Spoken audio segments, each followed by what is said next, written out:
बिस्मिल्लाहिर्रहमानिर्रहीम। अस्सलाम वालेकुम व्यूवर्स, मेरा नॉलेज ट्यूब चैनल पर आपको एक दफ़ा फिर खुशामदीद कहता हूँ।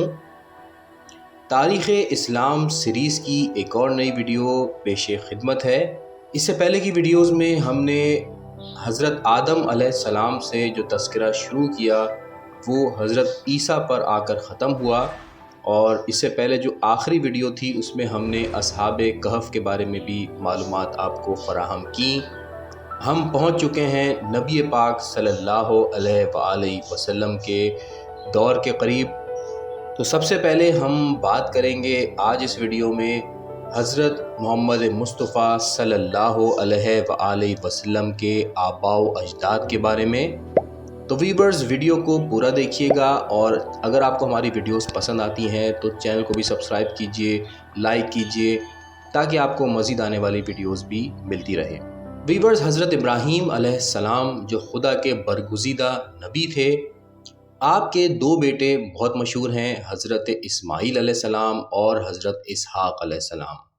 हज़रत इस्माईल अलैहिस्सलाम की नस्ल से ही हुज़ूर पाक सल्लल्लाहु अलैहि वसल्लम के आबाओ अजदाद हैं, और नबी पाक का नूर उन्हीं के सुल्ब से होता हुआ हज़रत अब्दुल्ला तक पहुंचा, और फिर हुज़ूर पाक सल्लल्लाहु अलैहि वसल्लम की विलादत बासादत हुई। अगर हम नस्ल इस्माईल की बात करें तो जब हज़रत हाजरा और उनके फ़र्जंद हज़रत इस्माईल अलैहिस्सलाम ज़मीन मक्का पर लाए गए तो यहाँ आबादी का नामो निशान ना था, मगर जब चाहे ज़मज़म नमूदार हुआ तो अब तय्यूर ने इधर का रुख किया, और इन परिंदों से इंसानों को यहाँ के पानी के वजूद का इल्म हुआ। इसी ज़माने में कबीला जरहम का इधर से गुज़र हुआ था। हज़रत इस्माईल ने इस कबीले में नशोनुमा पाई, इसीलिए ये बढ़े तो अरबी ज़बान बोलते हुए बड़े हुए। फिर उनकी शादी भी इसी कबीले में हुई, इसलिए औलाद की मादरी ज़बान अरबी हुई। ये खुदा का वादा था जो उसने इब्राहीम से नस्ल इस्माईल के बारे में किया था कि मैं इसकी नस्ल में बरकत दूंगा। इससे मालूम होता है कि नस्ल इस्माईल अलैहिस्सलाम के ख़ास अफराद के लिए सरदार की इस्तिलाह करार पाई, जो सादात आले रसूल के लिए अब तक कायम है। हज़रत इस्माईल के बेटों में कैदार की नस्ल बहुत फली फूली और हिजाज में आबाद हुई। यही पैगम्बर इस्लाम के मौरिसे आला हैं। जनाब रसूल खुदा का नसब अदनान तक मोतबर तवारीख़ और कुतुब इंसाब में मुतफ़िक़ा हैसियत से दर्ज है। अदनान की शख्सियत औलाद इस्माईल में एक नुमायाँ हैसियत रखती थी, और जिस तरह अरब आरबा आले कहतान होने पर फ़ख्र करते थे, इसी तरह बाद में आने वाली इस्माइली नस्ल आले अदनान होने पर नाज़ा थी। अदनान वो हैं जिनकी औलाद से मुख्तलिफ़ कबीले हुए। अदनान के दो फ़र्जंद थे, माद और अख। अख की शादी यमन के अशअरी कबीला में हुई, इसलिए उनकी औलाद यमन में फैली। माद की औलाद हिजाज में ही रही, और पैगम्बर इस्लाम इन्हीं की नस्ल में से थे। माद के चार फ़र्जंद थे, नज़ार, क़ज़ाआ, कनस और अयाद। इनकी औलाद में चार कबीले हुए, जिनमें क़ज़ाआ और अयाद के कबीलों के अफराद के नाम अरसे तक तारीख़ में मिल जाते हैं। कनस के कबीले का ज़िक्र नहीं मिलता। नज़ार को इन सब से ज़्यादा अहमियत हासिल थी, और आले नज़ार अरब में मुमताज़ दर्जा रखते थे। नज़ार के तीन फ़र्जंद हुए, मज़र, रबीआ और अनमार। पहली दोनों नस्लें रबिया और मज़र मुल्क अरब में बड़ी अहमियत की हामिल हुईं। मज़र की नस्ल दो बेटों से फैली, एक इलियास और दूसरा ईलान।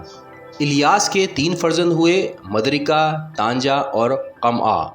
मदरिका का असल नाम आमिर था, मगर बचपने में ऊँटों को भगा कर ले जाने वाले एक लुटेरे गिरोह के कामयाब ताक़ुब की वजह से इनका लक़ब मदरिका हो गया। मदरिका के दो फ़र्जंद हुए, खुज़ैमा और हज़ील, जिनसे दो बड़े कबीले आलम वजूद में आए। खुज़ैमा की औलाद कनाना, असद, असदा और हून थे। पहले दो की नस्ल दो कबीलों की शक्ल में तारीख़ में नुमायाँ दर्जा रखती है। फिर कुनाना के चार फ़र्जंद थे, नज़र, मालिक, अब्द मनाफ और मलकान। इनमें भी दो की नस्ल मशहूर है, आखिरी दो गुमनाम हैं। इसके बाद नज़र के दो फ़र्जंद मालिक और नमला थे। मालिक बनी हाशिम के अजदाद में से हैं। फिर मालिक के सिर्फ़ एक बेटे फ़हर जो मशहूर व मारूफ़ हैं। इसके बाद नस्ल कुरैश की इब्तिदा हुई। तारीख़ में इख्तिलाफ़ है, बाज़ कहते हैं कि कुरैश नज़र बिन कनाना का लक़ब था, جو فہر بن مالک کے جد امجد تھے اور انہی کی اولاد قریش کہلاتی ہے، اور بعض کہتے ہیں کہ یہ فہر بن مالک کا لقب ہے اور آپ کی اولاد قریش ہے۔ ان کے پہلے یہ نسل کنانی کہلاتی تھی۔ بہرحال فہر کے 4 بیٹے ہوئے، غالب، محارب، حارث اور اسد۔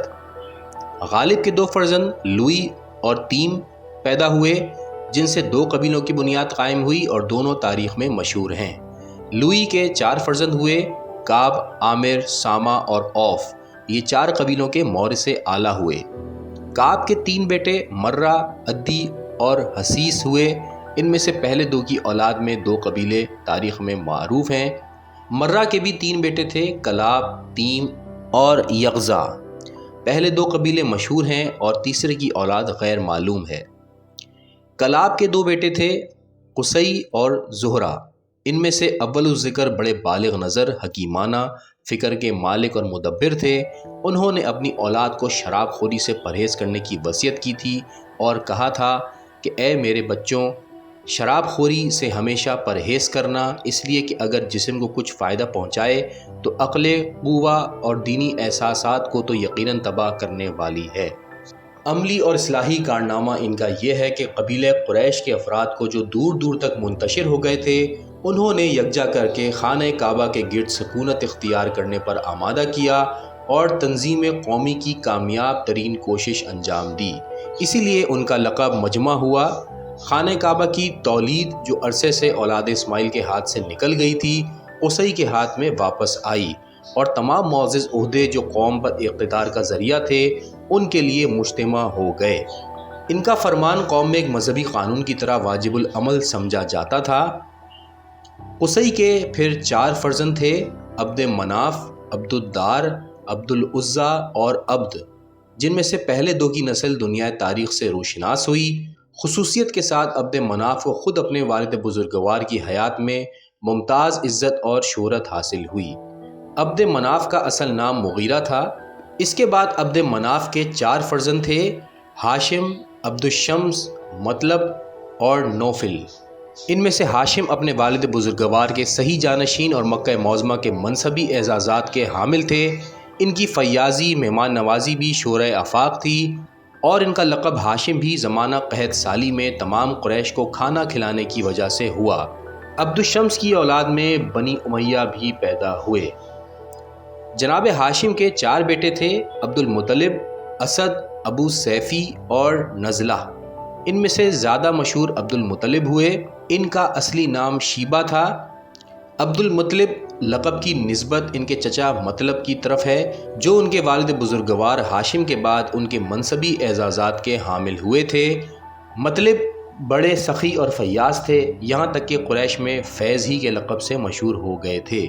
اس انتساب کی وجہ یہ ہے کہ جناب ہاشم اپنی زندگی کے اواخر میں مدینے گئے تو وہاں قبیلہ بنی عدی میں نجار کی ایک خاتون سے عقد کیا اور وہیں شیبہ کی ولادت ہوئی۔ جناب ہاشم انہیں ننیال میں چھوڑ کر مکے واپس گئے اور وہاں انتقال فرمایا۔ کچھ عرصے کے بعد ان کے بھائی مطلب اپنے بھتیجے کو لانے کے لیے مدینے گئے، مگر ننیال والوں نے بھیجنے سے انکار کیا۔ صرف والدہ نے بچے کو جانے کی اجازت دے دی اور جناب مطلب بھتیجے کو اونٹ پر اپنے پیچھے بٹھا کر مکے لائے۔ راستے والوں میں لوگ ناواقف تھے، جس نے بھی انہیں دیکھا سمجھا کہ مطلب کوئی غلام خرید کر لائے ہیں اور اس کا چرچا عبد المطلب کے لفظ سے کرنے لگے۔ اسی طرح یہی لفظ مشہور ہو گیا۔ مطلب کی وفات کے بعد عبد المطلب اپنے خاندانی اعزازات کے حامل ہوئے اور آپ کو وہ اقتدار اور مرتبہ حاصل ہوا جو آپ کے آباء و اجداد کو بھی دنیاوی حیثیت سے حاصل نہ ہوا تھا۔ قدرت کی طرف سے بھی آپ پر خاص مہربانی تھی۔ آب زمزم کا جو چشمہ عرصہ دراز سے روپوش ہو گیا تھا، آپ ہی کے ہاتھوں ظاہر ہوا۔ اس کے علاوہ بہت سے تبرکات جو مدت سے غائب تھے دوبارہ دستیاب ہوئے۔ آپ نے حاجیوں کی سقائیت کے لیے خاص انتظامات کیے، جس کی وجہ سے آپ کو ساقی الحجیج بھی کہا جاتا ہے۔ روایات کے مطابق حضرت عبد المطلب کے 10 فرزند تھے، جن کے نام یہ ہیں: زبیر، حضرت حمزہ، حارث، ایداق، مقوم، حجل، عبد العزیٰ جس کو ابو لہب بھی کہتے ہیں۔ اس کے علاوہ حضرت ابو طالب، اور سب سے چھوٹے بیٹے نبی پاک حضرت محمد صلی اللہ علیہ وآلہ وسلم کے والد ماجد حضرت عبداللہ۔ ویورز، یہاں پر آج کی ویڈیو ختم کرتے ہیں۔ اس سے آگے کے حالات و واقعات آپ سے اگلی ویڈیو میں بیان کریں گے۔ بہت شکریہ، اپنا خیال رکھیے گا۔ اللہ حافظ۔